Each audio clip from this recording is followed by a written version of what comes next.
সরকারি প্রাথমিক বিদ্যালয়ে ৩২,০০০ প্রধান শিক্ষক নিয়োগের ক্ষেত্রে যে আইনি জটিলতা ছিল, দেশের সর্বোচ্চ আদালত সুপ্রিম কোর্টের আপিল বিভাগের রায়ে আজকে সেই বাধাটি অপসারিত হলো।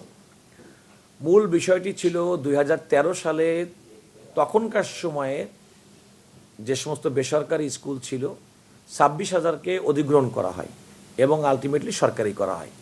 পরবর্তীতে একটি আইন করা হয়, যে আইনের কার্যকারিতা দেওয়া হয় ১ জানুয়ারি ২০১৩ সাল থেকে।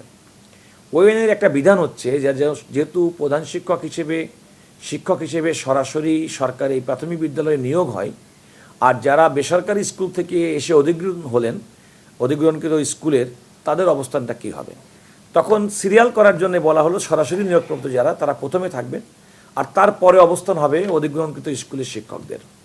এবং যারা প্রধান শিক্ষক ছিলেন তারাও কিন্তু এই আইন বলে সবাই সহকারী শিক্ষক হিসেবে যোগদান করলেন।